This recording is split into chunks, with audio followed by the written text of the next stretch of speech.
Avoir une idée géniale, c'est une chose, mais la transformer en un projet qui marche vraiment, c'en est une autre. Et c'est souvent là que ça coince. Comment on passe de cette petite étincelle à un plan d'action solide? Eh bien, c'est exactement ce qu'on va décortiquer aujourd'hui, en voyant comment poser les bonnes questions et surtout au bon moment. Cette citation de Raphaël Cohen, elle met vraiment le doigt sur le problème. Des idées, on en a tous, tout le temps. Mais ce qui est rare, c'est de les voir se concrétiser. Il y a comme un fossé entre l'imagination et l'exécution. Aujourd'hui, on va voir ensemble une méthode pour construire un pont solide au-dessus de ce fossé. Voici notre feuille de route. On va suivre un parcours en 5 étapes, basé sur le modèle Innopop, qui veut dire innovation par les opportunités. Voyez ça comme un cadre de pensée, une sorte de checklist pour tester la solidité d'un projet avant de s'y lancer corps et âme. Alors, on attaque le vif du sujet. La passion pour son idée, bien sûr, c'est essentiel. C'est le carburant de tout projet. Mais attention, c'est aussi un piège énorme. L'erreur classique, c'est de foncer tête baissée dans le business plan, de commencer à construire un gratte-ciel en quelque sorte, mais sur des fondations qui sont en fait du sable. La première étape, c'est de tester le terrain, de s'assurer que le sol est solide. C'est ça, le piège classique. On tombe amoureux de sa solution, du quoi, au point d'en oublier la question la plus importante. Pourquoi? Est-ce que ça répond à un vrai problème? L'approche qu'on explore aujourd'hui, elle inverse complètement cette logique. On commence par le pourquoi, on valide l'opportunité, et seulement après, on s'attaque au comment. Et c'est justement là qu'intervient le modèle hip-hop. Son but, ce n'est pas du tout de brider la créativité ou de la mettre dans des cases, c'est tout le contraire. C'est de lui donner des fondations tellement solides que le projet pourrait ensuite grandir et s'épanouir sans s'effondrer. On lui donne une structure pour démultiplier ses chances de succès. On passe à la première étape, qui est absolument cruciale.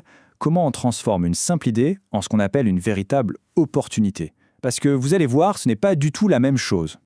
Voilà l'équation. Elle est toute simple, mais elle change tout.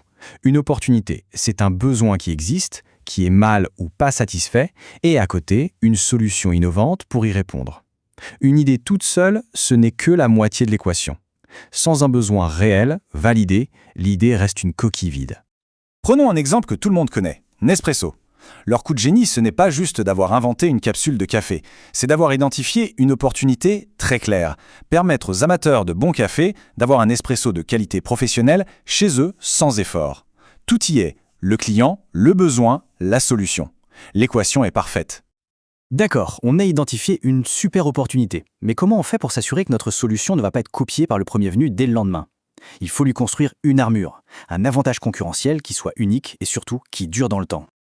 Et là, il y a une distinction capitale à faire entre invention et innovation. Les cimetières d'entreprises sont remplis d'inventions géniales qui n'ont jamais trouvé leur public. Une invention, elle ne devient une innovation que quand elle rencontre son marché. C'est vraiment le mariage réussi entre une nouvelle idée et un besoin client.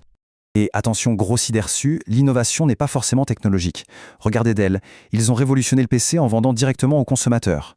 Swatch a transformé la montre en accessoire de mode.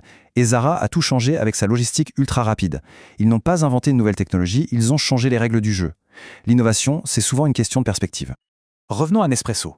La capsule, ce n'était que le point de départ. Leur véritable forteresse, c'est tout l'écosystème qu'ils ont construit autour. Le club exclusif, les boutiques qui ressemblent à des bijouteries, les partenariats avec les fabricants de machines, chaque élément renforce les autres, et c'est ça qui rend leur modèle si difficile à copier. Bon, on a une opportunité en béton et une solution unique. Quelle est la prochaine étape? Convaincre. Que ce soit un investisseur, son patron ou même soi-même, il faut être capable d'articuler une argumentation qui tienne la route pour justifier d'aller plus loin. Et en fait, qu'on soit très rationnel ou plutôt intuitif, on utilise tous, plus ou moins consciemment, une sorte de logique interne pour évaluer un projet. L'arbre de décision, c'est simplement la mise sur papier de cette logique. C'est la checklist mentale que tout décideur parcourt avant de donner son feu vert. Alors, comment ça marche cet arbre? C'est assez simple en fait. Il faut le voir comme une série de portes, de points de contrôle à franchir les uns après les autres. On part du besoin initial, on avance jusqu'au plan d'action et chaque étape doit être validée. Mais alors, la grande question. Que se passe-t-il si on se heurte à un non? Eh bien, ce n'est pas un échec, surtout pas. C'est plutôt une alerte, une invitation à faire une pause et à se dire « Ok, ce point-là est fragile, il faut le retravailler ». C'est un outil pour blinder son projet, pas pour l'enterrer. On arrive à la fin de notre parcours. Ce qu'il faut vraiment retenir, c'est la puissance de cette approche structurée. Elle donne une méthode, un chemin pour transformer une intuition, aussi brillante soit-elle, en un projet qui a de vraies chances de réussir dans le monde réel. Donc non, il ne faut surtout pas voir ce modèle comme une cage qui enferme la créativité.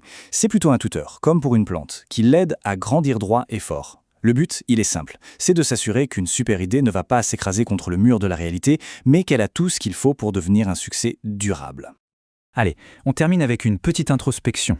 Pour ce projet qui nous trotte dans la tête, celui qui nous passionne, quelle est la question difficile, la question essentielle qu'on a peut-être un peu mise sous le tapis jusqu'à maintenant?